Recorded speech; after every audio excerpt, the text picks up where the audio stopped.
The elephant in the room for Uganda is that the transitions do not follow the law. That is the problematic bit about them. It's force, it's power, it's the mighty do what they want, and the weak suffer what they may. And that is the question that Ugandans keep asking. That so far, Museveni has been president for over 40 years. He's just started his 41st term. If he finishes this term, he should be president for 45 years. Half a century of one man, close to half a century of one man. But the question is, will Museveni live the same way that Amin left? Will there be bloodshed? Will there be peaceful negotiation? Will the country be any better? Will it go the way of Sudan? Will it go the way of Kenya?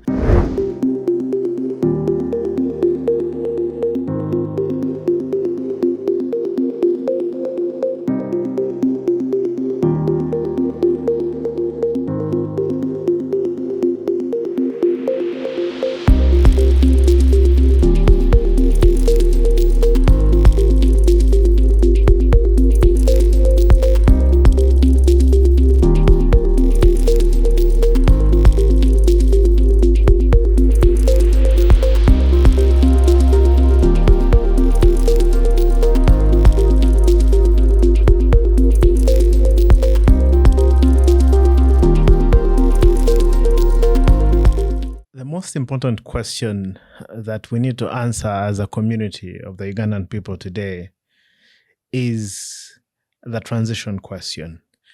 A number of people from government, the private sector, from civil society have raised questions about how we should transition as a country in between the leadership that has spent now coming to over 40 years in power to another decade, which is going to be defined by this one question.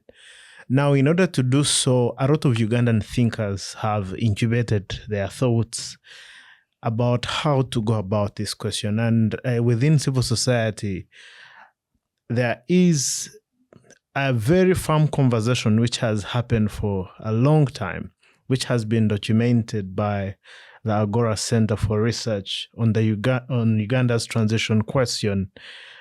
In case you don't know about Agora Centre for Research, someone is known for what they produce, but they will tell us more about it just in a moment. But Agora has been the center of civic activity online for the Ugandan community, and it has produced very successful accountability campaigns like the Uganda Parliament exhibition, which they must be very happy right now. The Uganda Portfolio exhibition, the Uganda Judiciary exhibition. They have done a lot of civic work in building momentum towards very critical issues. And one of the issues is the transition question that they have built a publication. And as our guest is going to just be speaking to that, we'll be dealing on the issues in that book to just break down what this question means for us. So as a PolicyDigestPodcast, we're doing that. So in order to do that, we are joined by the Deputy Director of Agora Centre for Research, that is Godwin Toko. Godwin, you're most welcome. Thank you very much, Joseph, for having me. I'm glad that we're having this conversation about Uganda's transition. I will go straight to the question. What does transition mean for the ordinary Ugandan? Okay, so first of all, Agora is a research think tank, mostly doing its work online. We have a couple of documentaries on our websites, on YouTube, Agora Centre for Research, or Agora Investigates, whichever website you choose, you could find a number of them. The more prominent members of Agora people know out there, like Agatha Tuhaire, Spire, Sentongo, JJ Odea, Sam Banada, and a couple of our friends, maybe a couple of colleagues. We do work on Twitter. We do have a TikTok handle that has a lot of videos as well. We write opinion pieces, articles on our website. There's a number of them. So you can look up, and we have weekly Twitter spaces that discuss issues in Uganda. So you can find us in many places depending on what works best for you. So transition basically, in the ordinary speak, is that there's this change from one regime, one person, one government to another. So ordinarily, people choose their leaders if it's a democracy, like Uganda says it is. And this is not, people tend to say that, that's an American imposition on us. No. In the 1980s and the early 1990s, there was a commission of inquiry, a judicial commission that set out to see what formula Ugandans wanted to be led by. Ugandans said they wanted a democracy because they had seen other things. They had seen Amin became president in 71. 1980, that is Obote too? No, I mean the 1990s. The Uganda, the process of writing the constitution, the 1995 constitution. So there was the commission, the Doki Commission, that set out to ask Ugandans what they thought were the best ways to govern them and how they should be governed as Uganda. Of course, human rights, after the turbulent eras of Amin and things like democracy, those things ranked highly. So ordinarily, if you followed the 1995 constitution in 1995 or even in 2001, it should be that there was a president who could run for office for 5 years, and that term was renewable by 5 more years, and then they would leave power and hand it over to another person. Of course, it could be, at that time, Uganda didn't have multi-party politics, but it could have been people of the same group, the movement system. Could have been power given over to Mbabazi, to whoever. Could have been power given to people who are opposed to the movement. But generally, the idea is that you change from one system to another. Now, of course, it's not unique to Uganda. If you look around the world, Biden was the president of the US, is no longer the president of the US. Trump is the president of the US, who has done away with so many of the Biden policies. If you look at Britain, there was the Conservative Party that left power, and now you have another group in office of the Liberals, and they're running the country. If you look at Kenya, they've had 5 presidents: Jomo Kenyatta, Daniel Arap Moi, they had Kibaki, they had Uhuru, and now they have Ruto. So that's the idea, that you have one government taking over and then handing over to another. But even in the case of Uganda, 1962, you had Obote as prime minister. You had the president, the ceremonial president, who was Kabaka Mutesa. He's overthrown by Obote, infamously, in 66. Obote becomes president, who was our second president. He's overthrown in 71 by Amin. Amin becomes our third president. Amin stays president for about 9 years, very, very brutal years. Of course, even the Obote years were brutal. Even the Mutesa era had its own problems. Yeah? There was a lot of political issues. So Amin is pushed out in 79 by a group of Ugandan exiles and the Tanzanian Defense Forces, famously because he tried to take the Kagera salient. And there are also stories that other powers came in. Amin had made some very powerful enemies: Israel, apartheid South Africa, which was a very, very powerful country. We don't talk enough about how powerful apartheid South Africa was. America had sanctioned Uganda at that time, according to some authors, or at least according to Mark Leopold, the author of An Icon of Evil. And of course, Amin ceases to be president. So between 79 and 80, you had Lule becoming president, you had Binaisa becoming president, and then you had the military commission and President, what's his name, Mwanga, becoming president at that time. Then from that time, you have the election, and again Obote becomes president again. Then after Obote, you have the coup d'etat of the Lotwas, and then you have Museveni. The elephant in the room for Uganda is that the transitions do not follow the law. That is the problematic bit about them. It's force, it's power, it's the mighty do what they want, and the weak suffer what they may. And that is the question that Ugandans keep asking. That so far, Museveni has been president for over 40 years. He's just started his 41st term. If he finishes this term, he should be president for 45 years. Half a century of one man, close to half a century of one man. But the question is, will Museveni live the same way that Amin left? Will there be bloodshed? Will there be peaceful negotiation? Will the country be any better? Will it go the way of Sudan? Will it go the way of Kenya? Now, those are the questions that Ugandans grapple with when they talk about the question of transition. The question of the transition, as described by very many people, and you hosted one of them on one of your spaces, Andrew Mwenda, says that those who are likely to still be at the center of this transition from 45 or 50 years of Museveni will still be people who have the power, the military power, just like with Idi Amin and Obote at that time, Museveni. People who have the money, people who have the connections, and not necessarily the law. Do you see a repetition of that scenario of people not respecting the law and following whoever has most military power and who has amassed most of the wealth? Yeah, so again, it depends. Let me just say that briefly about the book to bring it now to the perspective where you're coming from. So this book is a collection of conversations we had with people we think are opinion leaders. I don't know who would disagree, but I think Mugisha Muntu is an opinion leader. I think Miriam Matembe is an opinion leader. I think Charles Onyangobo is an opinion leader. Yusuf Seronkuma, an opinion leader. Salam Musumba, Andrew Mwenda, whom you've talked about, Emmanuel Dombo, who is the spokesperson of the NRM, I think is an opinion leader, and Daudi Mpanga, who is a lawyer, the renowned politician in his own right, and a member of he served famously in the Uganda cabinet.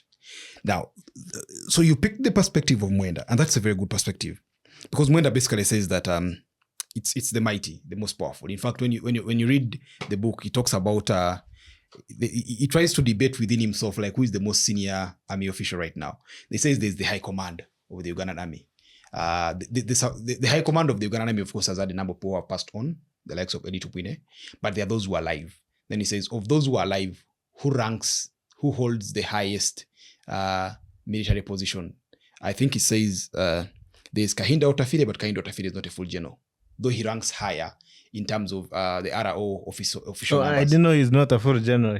No, Kahinda general. Is he a full general? I don't think he's a 5-star general. That's what Andrew Mwenda is saying that now, however, Salim Saleh being a 5-star general, it means that probably he ranks higher than Kahinda Otafire. So if there's a discussion because Andrew Mwenda's entire argument is that if President Museveni, I don't know if I should say God forbid, we say God forbid. So if President Museveni, God forbid, passed on today, his argument is that it is not going to be, the constitution says that the vice president should take over for 6 months. That's what the constitution says. The vice president takes over for 6 months, and in those 6 months, they organize an election, and whoever wins the election becomes president. That is different, of course, from countries like Kenya and Tanzania. I don't know if you remember that Magufuli passed on and there was no election in Tanzania. Samia Suluhu just became president, because their constitution is that when the president dies, the vice president becomes president and serves that term of office. And interestingly, with countries like Tanzania, I think you're going to watch Tanzania at the end of this term of office, because normally that was similar with Burundi. At the end of the term of office, normally the president wants to stay and say that, but that one was not my term. It's like, I can now start my first term. I need to serve my own. I only finished the term of the other president whom he elected. Now I've served my first term, and this is my second term. And of course, in Burundi, there was that question of whether Pierre Nkurunziza was serving his second term or the third term. And of course, Pierre Nkurunziza won the day and he served another extra term. But long story short, so Uganda being different means Mwenda says that is not what is going to play out. What is going to play out is that the military high command will sit down and decide who takes over power. Now, Andrew Mwenda says with a certain level of certainty, but if you read Mugisha Muntu's argument, because I asked him that same question and said, Mwenda said this, what do you think? He seemed to disagree and say that that's not how it will play out. You're not God. And I tend to like that, because I think political analysts tend to get to a point where they think that politics is black and white. That because, and I see that a lot with Andrew Mwenda, a lot of respect to him. I think he's a very great political analyst. But I see a lot of his arguments are that Tanzania did this, Tanzania got this. If Uganda did this, I think sometimes it doesn't work like that. Sometimes I think two similar actions can lead to two different outcomes depending on circumstances and situations. So I don't know how it will play out, but yes, Andrew Mwenda does have a point. The Ugandan army is extremely powerful. The chief of defense forces just determined on Twitter and said someone will become speaker, someone became speaker. He said someone else will become deputy speaker. The person became deputy speaker. He said someone else will be arrested and investigated, and all that happened. That shows that he has enormous power with him. Is that his power? We don't know. Would that power stay with him if the president isn't there? We don't know. If his appointing authority isn't there, we don't know. But I don't know whether they will not also be arrested, like Anita Mongwele. Yes. Because again, you see, the thing with transition is that transition politics tends to be the politics that I love to watch most in Africa. It's the most complicated politics, especially in this part of the world. So if you look at Hosni Mubarak was president of Egypt for about 30 years. Hosni Mubarak had everything cut out. His son Gabriel Mubarak was supposed to replace him. He went and studied abroad. I think he studied at London School of Economics. He studied in the US. He was supposed to replace the father. You could see a pattern. Pattern was that this guy was going to take over the father's seat. But the father didn't just give over the seat. The father stayed longer. The father started falling sick. The mother was ceding some power to him. Yes, the mother was the one pushing the most. Susan Mubarak. She wanted the son to take over power. There was this story that how can he take over power? He's not even married. They found him a wife, a model. He was married. If your problem is that he's not married, now he's married. Then eventually it didn't work out fine. There was the Arab Spring. Hosni Mubarak was overthrown, and Hosni Mubarak. The last time we saw Hosni Mubarak, I should say, was when he was in the dock standing with Gamal Mubarak, who was supposed to replace him, and his other son. You get? So it's very, very complicated. You could talk about Libya. Gaddafi had planned out everything. Yeah, Saif al-Islam was supposed to replace him as president. Did Saif become president? No, Saif was killed at some point this year. You get, he was killed on a farm by people who cannot even be called because people say that we don't even know who killed him, but they killed him. You get. Then if you talk of the DRC, someone planned their transition very well. Kabila, they got the number 3 and made him number 1. they leapfrogged someone who was the third in the presidential elections to be number 1. The person became president, and still things didn't work out fine. If you look at Botswana. In Botswana, someone planned out their Ian Khama planned out his transition very well. Got Masisi to be vice president to be president even before his term had ended. Did things play out fine? They didn't play out fine. In fact, Masisi ended up sending Ian Khama to exile. I could go on and on. There's the Angola story of Lourenco and Dos Santos. So for me, at the end of the day, is that what those show me is that Andrew Mwenda could be right. Things could play out like that. But again, because you see, certainty is the law. Yeah, certainty is the law. The law provides certainty. Yeah, the law creates a certain level of certainty. That if I get out of here and I'm driving, and the law in Uganda says, you keep left. Yeah, I'll keep left knowing that other drivers are going to keep left. Yeah, but if people, and I see this sometimes, if a minister decides that for me I'm late, I can keep whatever I want. You get it? Then you find that the minister is keeping right, yeah, and is causing enormous traffic jam, which disorganizes everything. So the law ordinarily provides a certain level of certainty. If I were president of Uganda and I wanted my son to replace me as president, for instance, I would ensure that the law works very, very fine. Step number 1. And then I would give him advantages within the law, because then I can be sure. Yeah, I think. Do you see that happening in Uganda's case? Unfortunately, no. I don't see it happening in Uganda right now. I think we'll get into the details. But then and that's a lot of the discussion in the book. The readers will find that. So, for instance, I think all the people I mentioned, save for Ian Khama tried to follow the law. Whether it was Gaddafi, whether it was Hosni Mubarak, each of these guys tried to make their son a president against the law. Yeah, they tried to make the law follow the dictates of what they wanted. They didn't. The easier thing would have been that you want your son to be president? Yes. How are presidents elected in this country? Popular vote. Can you make your son the most popular person so that at the next election your son is elected? I think it's not 100% the case, but I think the closest to that was what we saw with Kenya. Yeah, with Uhuru Kenyatta. The Kenyans had a policy that you could become president based on the basis of your popularity. Of course, they had a lot of tribalism, a lot of ethnic mobilization, which for me, again, controversial, I would say I have no problem with. I feel like one of the problems with Uganda is that we're told that tribes are bad. No, the tribes are not bad. So I feel like if you're Muchiga and you feel like the government is not representing the interests of the Bachiga, you have a duty, I think. Yeah, not a right. I think you have a duty as Bachiga to come together and say, what are our interests as Bachiga? Can we negotiate our interests as Bachiga? And I say that I think it is true for the Waganda. I think it is true for the Soga. Like any group that you should come together and say, if the government is not serving our interests, can we mobilize ourselves? We vote out the guys who are serving our interests. We vote in the guys who serve our interests. Yeah. Of course, other groups should also do that. Then you can even have alliances. Say, okay, for us, our interests work like this. Our interests are aligned between. Yeah, that's why you see that. You see that Kenya, for instance, tends to be the development, the distribution of natural resources tends to be more equitable, because everyone knows that if you're not going to serve our interests, we are going to mobilize against you at the next ballot. In fact, there's a story going around in Kenya right now that Ruto in his desperation to please the Jaluos and have an alliance with the Jaluos, his own people, the Kalenjini, are not getting a share of the national cake. Like, he has neglected his tribe. They're the ones he has neglected. He's henching his nests elsewhere and forgetting his own original political base. Which may be true, but again, that's how politics should play. Yeah. So the story for me, back to the thing, is that Uganda has moved away from that level of certainty. They're like, we're not a country that follows the law. Yeah. And the law gives the best level of certainty. Like I said about the road. Without which you'd have clock tower jam where you jump into a border, car is jamming into a truck. Because like Andrew Mwenda says, it could be that the CDF is the most powerful military officer right now. But I mean, he's not the first to be the most powerful military officer right now. Amin was the most powerful military person in the 70s, but until he woke up and he wasn't. You get? I think you can never be sure enough that you have power, that is power enough to make you powerful forever. Did the recent ministerial appointments, did they create that did they put a check on that power? Because it seems as though there was an impression that he's selecting the whole cabinet himself, but it seemed as though some people he wanted to push out are now in. Who? Like Muhoozi? Like Muhoozi. I mean, you're talking about Muhoozi, right? Yeah. Yeah. So the basis of this book is that the elephant in the room in this book is to many extent is Muhoozi. In fact, I want to first begin by giving Muhoozi credit.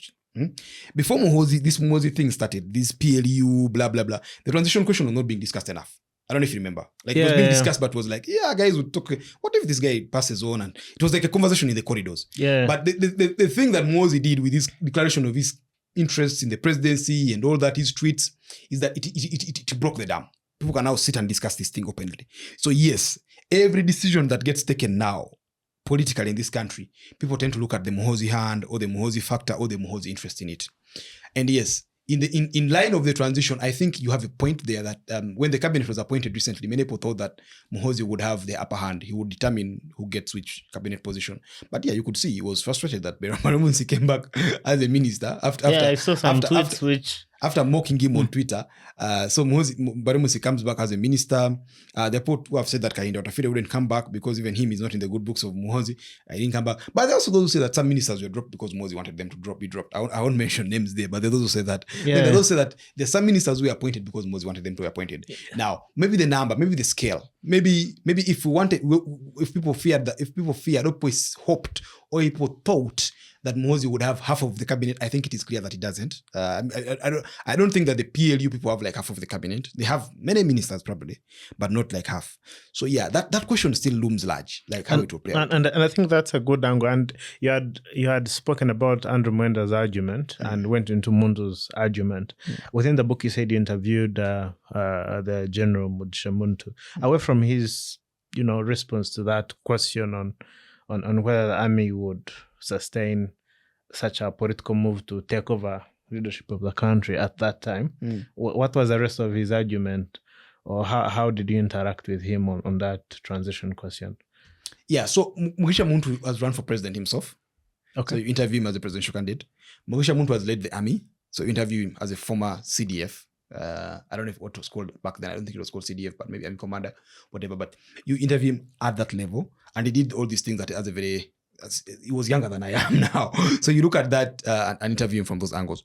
But what I get from his arguments in this book, for instance, when he says that to some extent he says that the army does have a powerful role to play, but then he says it will depend on the nature of the army. It will depend on the discipline of the army, on the leadership of the army, and whether they're able to put things together.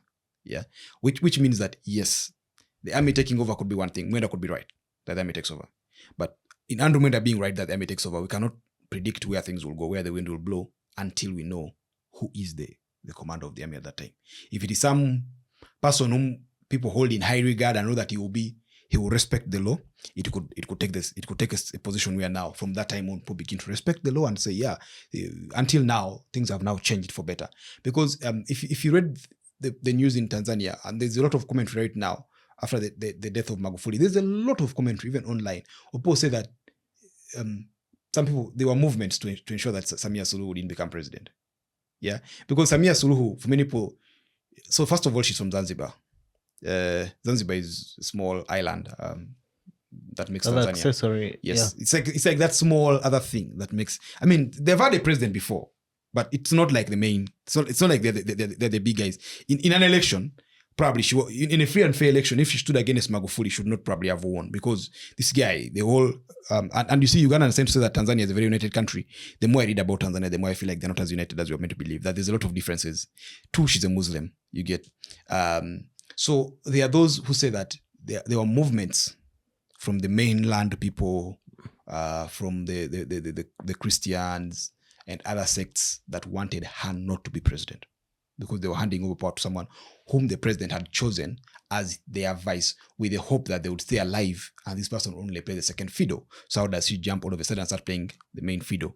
Now, but however, it is said that the serious army officers in the Tanzanian army said that no, the games are not going to be played.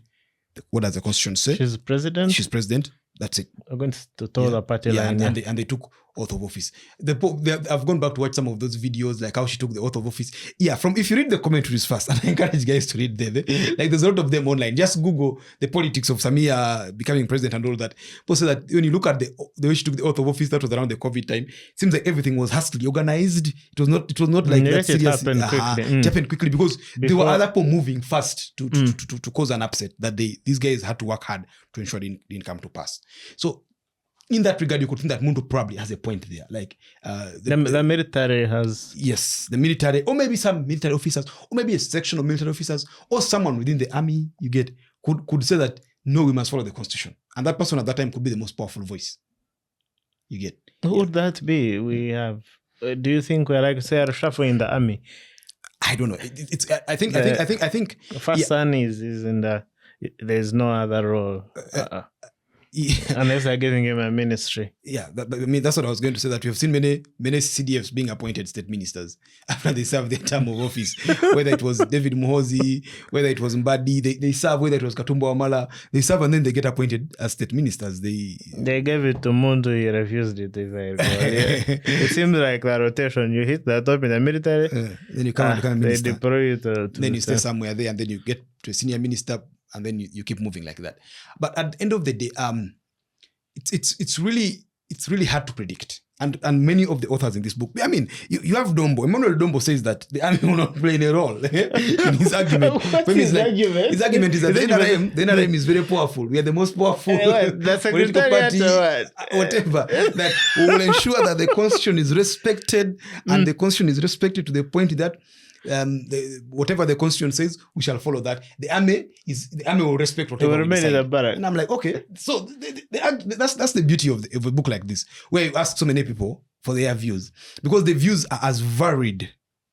Yeah, from one person to another, you get a very different view, and a very different opinion. So, but just to get into the psyche, because I know the NRM party is. It's like a bureaucratic institution within the movement of the national resistance movement, of the national resistance army, UPM, like a movement of sorts.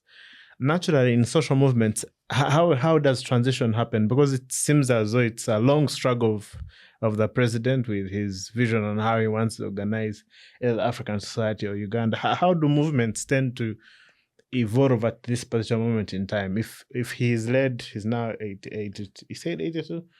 If we account for other factors, I think less or more, how do movements naturally come out of these scenarios? Movements that have a military wing, that now even have a political wing, that has asserted itself for a long time. I think many movements tend to be stronger than the individual founder. Yeah, that the movement becomes very, very strong. And within that movement, because it is very, very strong, they have a structure that clearly spells out who is number 2, who is number 3, and so on and so on. And I dare say that I think Uganda had something like that until around 2005 or 2011. What was that like? So that's why you had when Besigye declared that he was going to run for the presidency, famously accused him of jumping the queue, because there was a queue, like this one goes first, this one goes next, this one goes after the other one. Yeah, there was like a queue within the movement. Yes, but that's what you see with most of these movements. When Fidel Castro died, everyone knew it was automatic that Raul Castro would take over, his brother. You get it? Not because of blood, but because they fought together. Probably if Che Guevara was alive, Che Guevara would have taken over after Fidel Castro. When Mao Zedong became very aged and they couldn't rule anymore, there was the Gang of Three and all these political movements, but it was known that so and so would take over after this person. Like it tends to be more organized. Ethiopia, Mel Zenawi dies. Mel Zenawi died, and the TPLF, is it Ethiopian People's Liberation? No, is it Tigray People's Liberation Army? That party that he led. The story is that he was kept in the morgue for a couple of weeks, and these guys the Politburo, they sat and said, who takes over? Because movements like the NRM, I don't know why the NRM doesn't seem to have it. The NRM seems to be more and more, when you look at it, seems to be more like an individual's dictates. An individual seems to decide everything.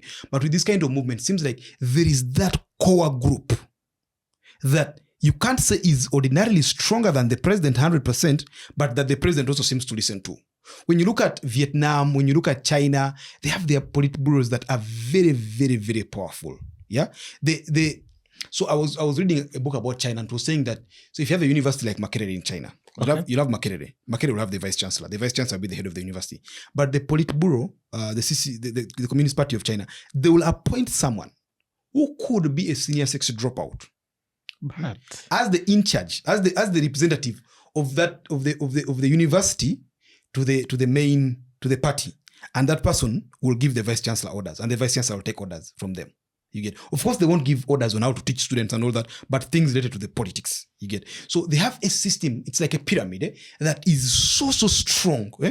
The party is extremely powerful. That if one individual at the top ceases to be, they will be picked up, replaced, and someone will go there. I think even South Sudan, when John Garang died, it was almost inevitable, almost known to everyone that Salva Kiir will take over. I don't know what will happen if Salva Kiir died now. If they will still follow if there's someone they know as the number 2, because their number 2, the person they were pushing until recently, seems to have been fired and even demoted to the rank of a private from a general. Like everything seemed to have crumbled on him overnight. But I think for me, at the end of the day, the NRM, my biggest fear with the NRM, and if I was a supporter of the NRM, my biggest fear would be that the NRM seems to be not to have that kind of structure. It seems to be like one man decides each and everything. That if the MPs, every one of them is endorsing a particular person and saying, this is our choice for speaker, this is our choice for speaker, and then that person or that family says no, all of them turn and fall back and say, yes, who have you decided we are going? It seems more like Animal Farm than a structured it seems to be. Yeah. And I don't know what the president's the brothers are president general say.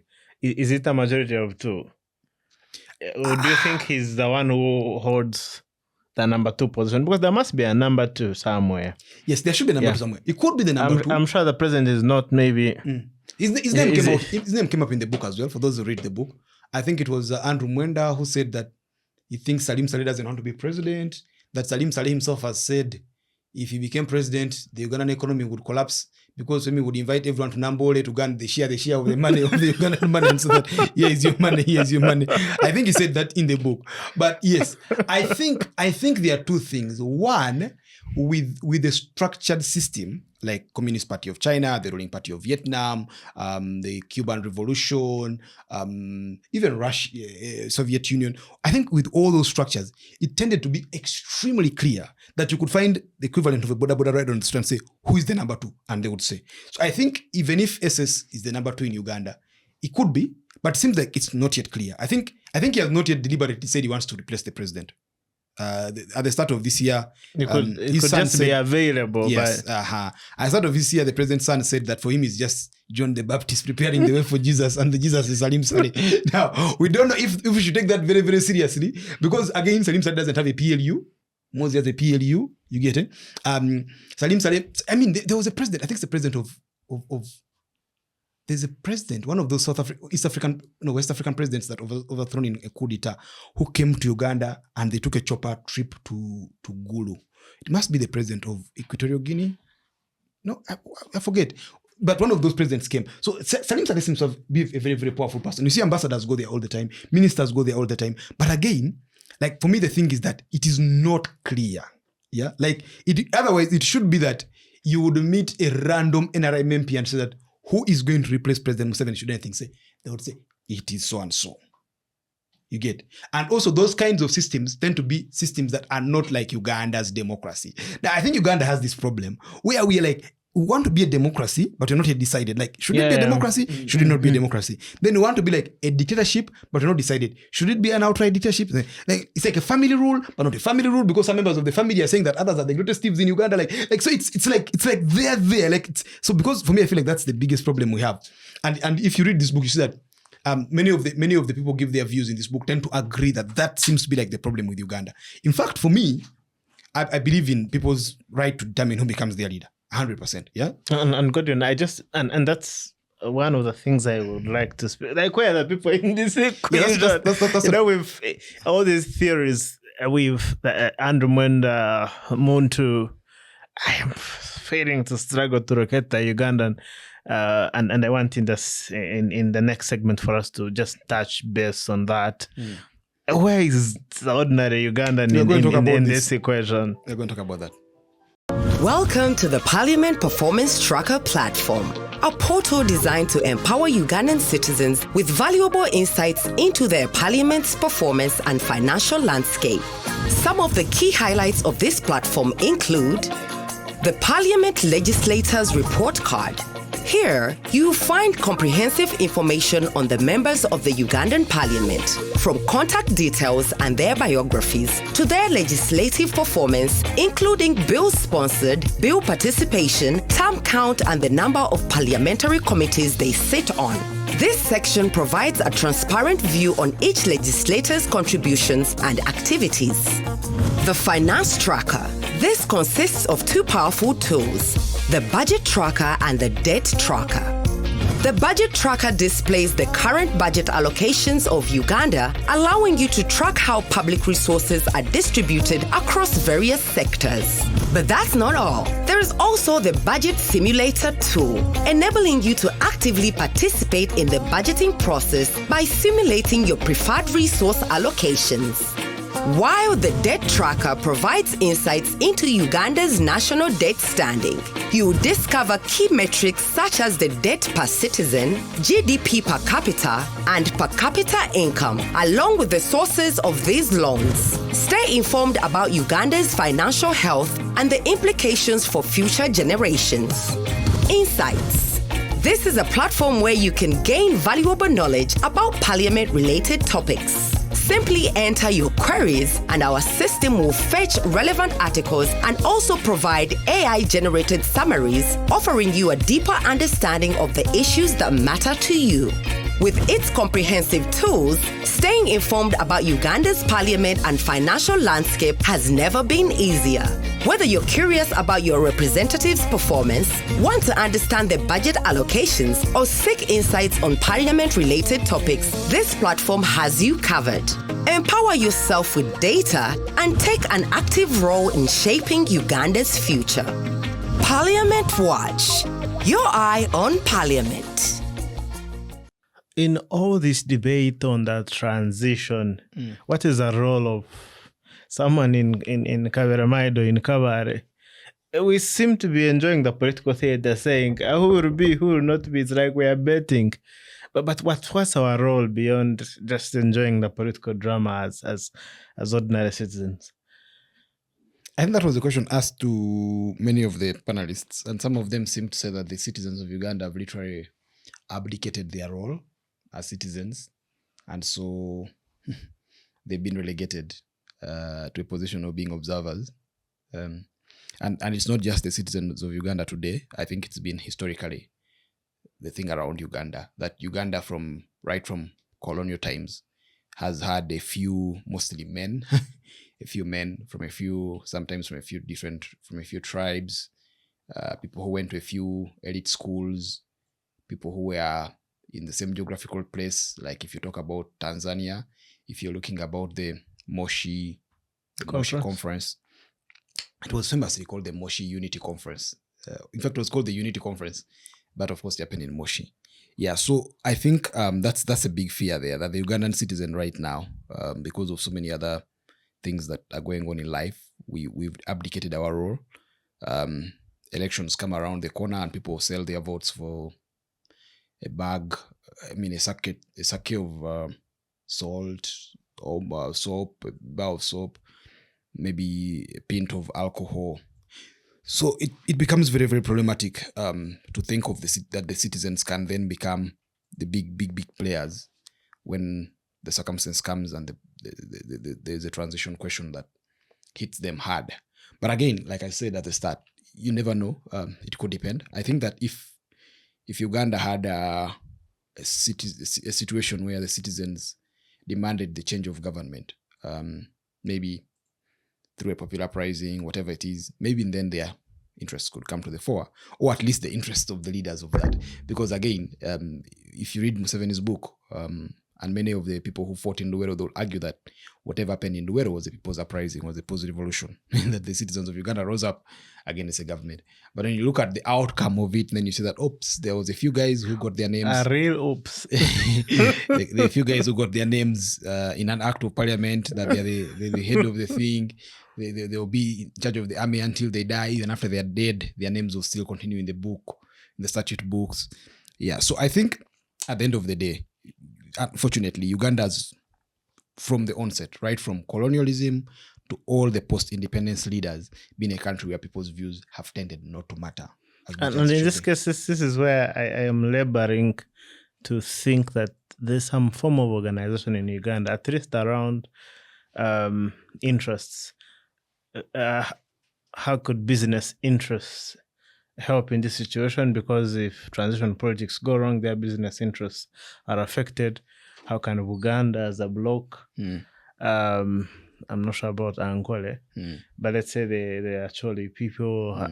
There's some form of organization, the Catholic Church, religious, the Anglican Church, religious, political groups, social Chivuli, groups, social groups, even civil society now, business the groups. Elders Forum, Women's Situation Room. I want to think there is some form of organization within, like there's some form of, it may not be eminent, it could have been suppressed, but it's there. How can such forms of organizing help with fronting a citizen's interest within this situation? Unfortunately for the Ugandan citizens is that each time people say they are speaking for the Ugandan citizens, they end up speaking for themselves. You see that a lot with whether it's the business interests. The average business person in Uganda doesn't mind if people are getting abducted as long as the abduction doesn't affect their business. The average Ugandan religious leader the Muslims, after the recent cabinet appointment, the Muslims came out famously to say that they feel like they've been left behind. and you could feel that it's really the interest of those leaders speaking. It's not the ordinary Muslim. Because if there's something that the Muslim leaders should speak up about, it's the fact that so many Muslims have been abducted right from the era of the former police IGP, and many of them are still in jail. There's not been accountability for them. So I think the problem for Uganda is that the citizenry tends to be relegated. They tend to become this vehicle that people use to further their interests, to say that I'm speaking on behalf of the citizens of Uganda. But in reality, when you look closely, you see that, oops, you're actually speaking your own interests. Uganda. So now, like, you see, like, even with structured institutions like Buganda, structured institutions like the religious institutions, many times I shouldn't just say Buganda, for instance, the kingdoms, many of them, the tribal, or the ethnic associations, the ethnic communities, many times they don't even represent. Many of them don't even represent the entire ethnic community. They seem to speak for particular people. Like, this particular person is abducted. That person happens to be a minister here. That becomes our interest. This particular person is abducted. That person, then we can speak up. Otherwise, we don't give a damn what else goes on. So I think increasingly, there needs to come a point. I don't think things like civic engagement should be relegated to leaders speaking on your behalf. It should be about the Ugandans. Each citizen must make their voice heard. Yeah, of course you can make your voice. Get it to a leader of their group. Yes, they don't know what the leader does at night. Yes, because the leader is going to push for their own interests, paint their interests like your interests, but you know that at the end of the day, they're pushing for their personal interests. Yeah, so in one of the interviews, there are a number of scenarios that had come up. I just wanted to just state them and just hear your thoughts. Okay, the first was a familial dynastic succession. What are your thoughts about that in under a minute? Dynastic succession. It's possible. It's very, very possible. First of all, I think Ugandans don't mind. I think Ugandans think that power should be hereditarily given. You see it in many ways. I think many Ugandans are kingdom kind of thinking people. So you see that when an average MP dies, most times there's a relative of that MP who is brought in to contest in there. Most recently to the National Unity Platform, the MP Helen Nachimuli, may her soul rest in peace, such a very, very amazing legislator. When she passed on, again, National Unity Platform looks around for who to replace her, and they're like, let's take a sister. Now, I'm not saying that this doesn't meet the qualification. I'm saying that the number of times it happens in Uganda that a direct relative of a deceased MP or a former MP comes up to replace them is worrying for a democracy in Uganda and across the border. You can think that yes, there was Proscovia Alengat. I think it was about 2011 there, about 2008 or 2009 there. She was just 18 years. The father died. She went to parliament. I don't think she did much. One of the things that you remember about her is when she had quarrels with some MPs. She was wearing mini skirts. It was all scandals. Then I think she went to Canada. She has never come back. Yeah, so it's and it's not just. It could be two things. I mean, there are people whose competence is unmatched. I could speak with someone like Ayume, Charles. I think Charles Ayume is a very, very good leader who has taken on after his father. Not immediately. Normally, I think it's better when like the father leaves and after some time, other people come and then the relative comes again. Yeah. Comes again. After some time, there's that break. That's what I said also with Uhuru in Kenya. The father dies, there's Daniel Arap Moi, there's Kibaki, and then the son comes after. So that shows that the father does not have direct influence in making you whatever you become. Yeah, so for this particular case, I feel like for Uganda, it's so bad that we normally. So I wouldn't be surprised if the president is replaced by a member of his family after he passes on, because Ugandans have shown that. Speaking about that, it seems as though the debate has gone to which member of the family now. Yeah, I don't know. It could be anyone. Yeah, for me, I still insist that with politics, it's never, until it's done, it's never done. You get it? Like I've read of places where there was, I told you earlier of the African scenarios where people literally thought that their sons would replace them and everything seemed to be going according to plan. And then something. You see, politics is weird, that we can be sitting here discussing about Uganda's transition and there is a discussion happening somewhere where even the president of Uganda doesn't know. And that discussion is the most critical to who becomes the president of Uganda after the current president. It could even be happening in Washington. We live in a part of the world where the Americans can determine who becomes your president. The Tanzanians determine who became our president at least twice with Lule and Binaisa. The Americans are now at a point where they can say that, you know what, let's go to Venezuela and abduct their president. So you don't know if they could come to Uganda. Which takes me to the second scenario. An external benevolent force. Yes. Taking a firm stance, taking the side of one party, giving them their tools of persuasion. I think it's a possibility. Hard and soft. Yeah, I think it's a possibility. Because you see, Uganda, for all... Either within the NRM government or out of it. Yeah, I think that's also a possibility. In fact, I think whoever becomes president of Uganda will have to first make peace, or will have to first get the blessing of certain powerful forces around the world. Even for its very small size, Uganda plays an oversized role in the world of geopolitics.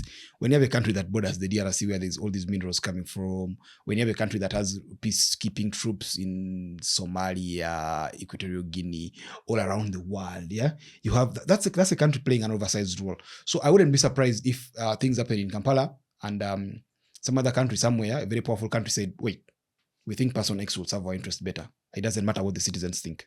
Yeah, we'll get person X, make them president, and then the citizens will have to follow. We'll have to toe the line. Yeah, it's also possible. Do you think there are enough interests of such a nature within the country to the extent that they would want to have a say? Because your argument is we have an oversized external role within the foreign policy of the Horn, of Sudan itself, Do you think within Uganda there is enough to protect that someone would want to intervene and provide some form of protection for their interest? There's always enough. Because like Uganda from the onset has been a very, very big player in helping the Washington consensus. The Bretton Woods consensus, whether it's with the World Bank, whether it's with the IMF. These countries, these institutions have occasionally made Uganda their poster child, their face, the face of their policy in Africa, especially. So it is very critical that I think when there's that need, when the time comes, they will have their interests and they will say that we think we can have our interests because of reasons. It could be reasons of economics. There are so many multinational companies operating in Uganda that will have the interest, or because we have our interest in the DRC, and while the DRC is unstable, the only way we can get there is through Uganda. So that, you see our gold exports, it's a big deal. It's a big deal. It's a huge one. It's a huge deal. And because of such interest, that's why you see, for instance, things in Sudan cannot get settled, right? There are two factions that are fighting and have been fighting for the last maybe like 2 years. The Rapid Support Force, RSF, and then the Sudanese army. They've been fighting because they're different. It's a known fact. There's no denying that their foreign interests, that the UAE, Ethiopia, and other powers are behind the Rapid Support Force, and then countries like Egypt and others are behind the army of Sudan. And this fight has gone on thousands and thousands of people have been killed. There are claims of a genocide. There's claims of all these human sufferings. I think at some point last year at the apartment where I stayed, there were more Sudanese than there were Ugandans. You get it? And that had just changed within 1 year. When I got there were more Ugandans, of course. But after the war, there was a point when there were more Sudanese than Ugandans. But no one gives a damn. These guys just want their personal interests, whether it's gold, whether it's minerals, whether it's access to the sea, whether it's if you want to protect their wealth. So sometimes those come into play, and I don't think it's far-fetched to think that such interests also come into play in the case of Uganda. Yeah, because I see if a lot of my national capital is grounded here, then those who hoard it would want to protect it. In that case, if we analyzed it very well, it would point us to what kind of role they would have even from an external perspective. Maybe to go to the other, an opposition electoral breakthrough. That seems the hardest at the moment. Again, I'm humble enough to know that you cannot predict politics, but I say that seems like the hardest of the scenarios you've given so far, because that would mean the current setup of Uganda is that the Electoral Commission is more or less an institution of the ruling party. They determine who takes over, who leads it, and how everything plays out. Now, because of such a situation, it becomes really, really, really, really hard to imagine that the opposition can one day go to a ballot and cause an upset. And I respect Dr. Kizza Besigye, where he says that the ballot will never change the presidency, but it is used to mobilize. In fact, I've been looking at the elections recently, and I think that sometimes, even for the incumbent, the president, maybe he also likes the elections because it also helps him clear his own house, and also to get rid of some long-standing opposition MPs who become a burden to him. If you look at the pattern of the elections of Uganda, like there's been a time where certain people become very powerful, and then some of them lose the ballot. It seems like some of them, even from the opposition side, they lose at the time when they so for instance, you have someone like Jonathan Odur, a very, very serious MP. Powerful force. And the elections come and he's pushed out.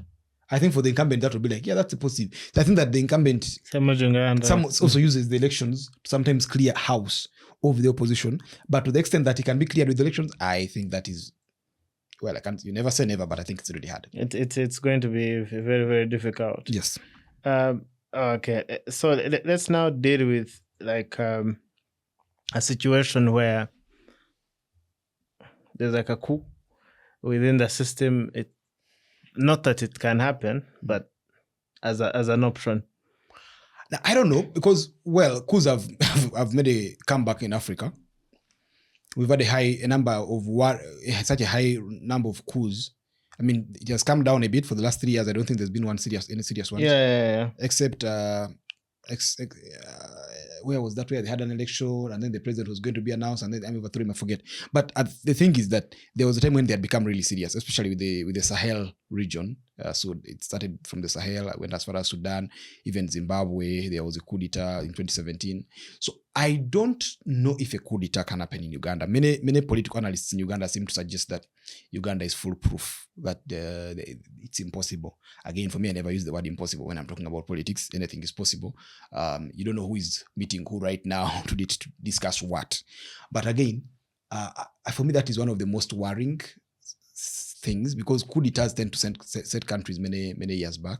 I mean, they've also been very, very progressive coup d'etats. I think Gamel, I think the coup by Nasser in Egypt was a very good coup. It helped move from the monarch to a republic. I think the coup in South Korea, the one that brought Park Chung-hee to power, was a good coup d'etat. Sometimes it's good, but I think the chance is normally minimal. So if Uganda had a coup d'etat today, I would be very worried, because the experience from this side of the world is that coup d'etats tend to really, really screw things up big time. Yeah, but is it possible? Again, it's not mine to say. I don't know who is meeting who right now. I don't know what is happening where. It could be possible, but it also looks like a very, very hard thing. If someone has been in power for 40 plus years, they tend to consolidate power so much around themselves that coup d'etat. Even Amin, like there were all these stories of coups and counter coups and planning and assassination attempts. But for all the many things that you can say about Amin, the many bad things, people say he's an illiterate and all these things, that guy was in power for 8 years. That was some fate. Like at a point where coup d'etats were happening left, right, and center. You get it? You took it 8, coming to the 9th. Yeah. And so, and I think military leaders tend to cover their houses better. And never forget that Uganda is led by a former military leader. So probably he has better command of the military than even of the politics of the day. But again, never say never. You never know what's going to happen tomorrow. You never know what's going to happen 3 years from now. Yeah, and for me, what is becoming a little bit clear is that the military remains with a central role all through. Whether there's a democratic process, it seems to cut across different scenarios. And and in this specific case, it begs one fundamental question. We've created a very strong force. I think state formation theory, which is the Leviathan theory, that citizens voluntarily surrender some of their power to the state to receive protection. Do you think we have an organized military that is strong enough to front national interest and not the interests of one person? Do you think that distinction can be made when that time comes? Or do you think Uganda's scenario is so different? I think because some people choose the UPDF to be to not have that special characteristic, to be one whim away, to be controlled by just one force and not necessarily acting in national interest. I have similar fears too. Sometimes I think that the UPDF seems more like the military wing of the ruling party than the army that represents the interest of Ugandans. Yeah, many times you see that, whether it's how they get involved in elections, whether it's how some of the leaders talk about the opposition and say that do you think I could salute so and so? Because if you're to follow the constitution, it would be that so you don't mind who is the president.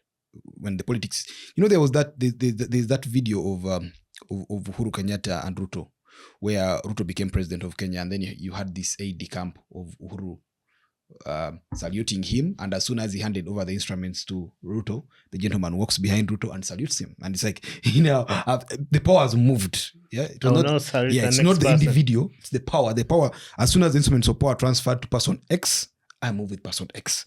The orders you are giving me, you can give me no longer, but person X can give me those orders and I'll execute them. As long as they're in that office. Exactly. The power comes with the office. Now, the problem with Uganda is that from a meantime, people tended to have their own armies that meant they disguise and say this is the national army. It's like it's the national army, but it's the army that in reality serves the interest of a particular individual. Like when push comes to shove, it's now I think for the UPDF, there are many cases where you look at the UPDF and say, yeah, that's the national army that we are really, really proud of. Yeah, where there's a disaster and the soldiers rush to the place and they are working. They're not asking people, are you NRM? Are you noob? They're just having everyone. You get those are very, very good cases. Whether it was fighting the LRA, there's a book called The Wizard of the Nile by a gentleman called Matthew Green. Matthew Green said that in northern Uganda there was a time when around 2005 when Joseph Kony was said to be giving orders that people should not, his soldiers, his rebel leaders should not attack people who are supporting Besigye. so that the rumors were spreading in villages that girls and women who are going to collect firewood, it's in his book actually, that they would go around with the poster of Besigye somewhere, so that if they attack, they're like, for me, you see, I support Besigye. And I don't know if anyone got saved because of that. But yeah, a rebel force has that laxity. The national army shouldn't determine. They should be blind. They should be like Lady Justice. I am UPDF. I am going to guard you no matter what. But then I think there's a worrying trend, especially ever since Bobi Wine became a leading opposition leader. People now make statements like, so you see, for instance, the army insignia is known. Their badges are known, that the UPDF wears red beret, but with this insignia. Yeah. Now, when the army begins to fight anyone who has that red insignia, and yet there's a political party that has it, then it becomes the subject. Is the army really, really interested in keeping its image, or it's more interested in getting into the political arena and fighting a political battle? And sadly for Uganda is that when rebel movements take over power, there's an overreaching influence many times of the leader to project the army in their image. Now, is Uganda in that place yet? Sadly, sometimes it looks like it is. Can we save ourselves from it? Yes, you can always save yourself from the situation. So if I met the people who lead the Ugandan army, I hope I don't meet them. But if I met them, for me, I would tell them and say that I think you need to be the army that is national. You get Keeping the balance. Yeah. The What is Uganda People's Defense Forces should defend the interests of the people of Uganda. To quote one more book, there's that book of Michaela Wrong called In the Footsteps of Mr. Coates.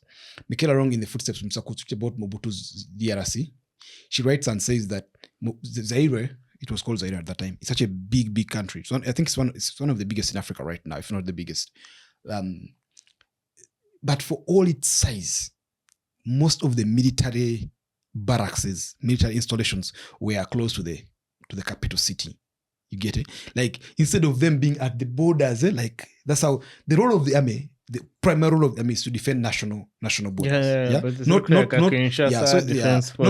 control traffic, not to stop people from rioting and all that. Ordinarily, that is the role of the police and other civilian forces. Now, what she was driving at was that the DRC looked, the Zaire, the government looked at the enemies from without as not the enemies that could cause them a problem. They thought that the citizens are the problem. They're the ones who can uprise. They're the ones who can cause a problem. So the army was within a few kilometers from the border to protect the state from the citizens of the state. So if you get to a point where your country is being run like that, man, I think you know how it ended for Mobutu. I wouldn't want to be in such a situation. I hope that Uganda can really be much better than that.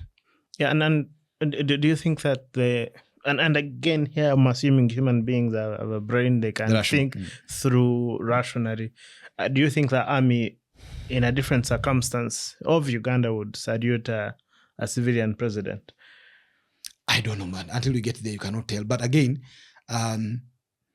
I hope that when the next president of Uganda takes over, they make some changes to the army. Maybe they could hold some leaders accountable, some individuals accountable. But again, I think that each time we have to build a new army from scratch, it's very, very costly. And sadly, the new armies built from scratch tend to become more loyal to the individual, whoever has built them, as opposed to the nation as a whole. So I think, I don't know, it's possible. Because, well, who could be the next president? Maybe the CDF becomes the next president. Will they salute him? Most likely they will. In a coup d'etat, maybe they will. I mean, after Hosni Mubarak, Egypt had its chaotic years. Then you had the current president, El-Sisi, taking over.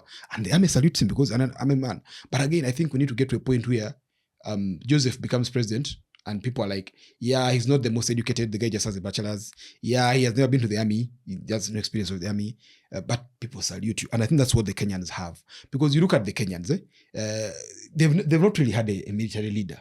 In the sense of the one. They've not had they've had civilian leaders. Even Tanzania, they've had civilian leaders. And these leaders come and the army salutes them. The army stays at the barracks. You get it? Occasionally, of course, both Kenya and Tanzania misuse the army. I think that for me, the standard, like I said earlier, which is very, very high for Uganda, is the same I will judge them by, that the army should be protecting the national borders. The army should not be engaging with people rioting or university students striking. Now, traffic jam. So for me, I think that, guarding a minister. So for me, I think that at the end of the day, that standard is quite high, but I hope that Uganda can get to that standard where, so for instance, there was these protests in Kenya, where someone went to court and said that the police shouldn't use tear gas, and the court agreed that the police. So I was talking to this army officer, a friend of mine. He's called Muchunguzi Jackson. I can mention his name. Is my friend. If he's angry, he knows where to find me and beat me. But I mentioned it to Japheth, and I said, "What do you think?" He said, "Now how will they enforce the order? You get it? Now it's not that the court order is saying the army shouldn't engage in quelling riots or protests or demonstrations. It's that they are saying even the police, when you're doing it, you shouldn't use tear gas. You shouldn't use army. You shouldn't use the force. You shouldn't use tear gas. Now, when I look at that, I kept thinking, maybe the court is actually wrong. Maybe they could use tear gas if things get out of hand. But yes, so I think that's the dilemma for Uganda, that we're still at that stage where the army tends to take the shape of the president. And when the president becomes the president and the president says you are his enemy, you become the enemy of the army. With all the tanks they have, with all the, when the president is going to swear in, you see these this Sukhoi is flying all over the place. Jets, yeah. They're flying all over the place. I hear they're going to do a parade and all that. And you're thinking, classified budgets and every other you're thinking, well, weapon of the maybe state. you shouldn't do that now because we want to work. Because I was at work and this thing would come and make this noise and you're like, you know what, let me just close my laptop and go back home. Because it was so irritating to the ear. It was so irritating. But yes, at the end of the day, Uganda will have real democracy when the army is at a point where it can salute anyone who becomes president, regardless of what the leaders think about it. If you read the final book, maybe I'll quote today, there's that book called No Easy Day about the killing of Osama bin Laden. So the Navy SEAL wrote that book. Of course, he wrote under a fake name. He said, if Obama was president, this guy tells you clearly that he didn't like Obama. He didn't even like his policies, you get it, as a president. But he was a soldier, and as a soldier, he was loyal to the civilian authority. And when that civilian President authority, President Obama, whom he didn't like, when the order was given that let's go and kill Osama bin Laden, he had no choice. They get on the plane, they go to Abbottabad, they kill Osama bin Laden, and I think that's how it should be. And that's important. And you started the conversation. Where do we get this book? Yeah, so this book is now available at Mahiri. Mahiri delivers across the country. You can just go to their website, mahiri.com, and you get yourself a copy. You check their socials. It's selling for just 50,000 Ugandan shillings. And I hope you can buy more than one. Buy one for Valentine's. Is Valentine's Pass? Oh, I'm not that romantic. See, I even forgot that Valentine's Pass. There are many. Every Mother's Day, another day is Women's Month. So every woman is a Women's Month. Get a copy for your spouse. Get a copy for your kids who can read. There's a lot of history part here. Of political education. There's a lot of political education here. So just get them a copy. Just get yourself a copy of 50,000 from Mahiri bookstores. But if you can't get one from Mahiri for some reason or whatever reasons, if you have beef with Mahiri, reach out to Agora. You can reach out to us, whether through our socials, whether through our contacts, and we'll also be happy to send you a copy wherever you'll be. Thank you. Thank you so much, Godwin, for being a part of this. And Agora, thank you for that. Again, the question is here, how do we transition from over 40 years of Yoweri Museveni, who has been president for now coming to over 40 years? It's a question all of us have, and this conversation continues that journey for us to find answers to that question, and we hope you can be a part of it. Thank you for listening to the Policy Digest podcast, the Center for Policy Analysis podcast that is profiling African ideas and people that are shaping the future of their communities. Subscribe to all our platforms on YouTube and Podbean.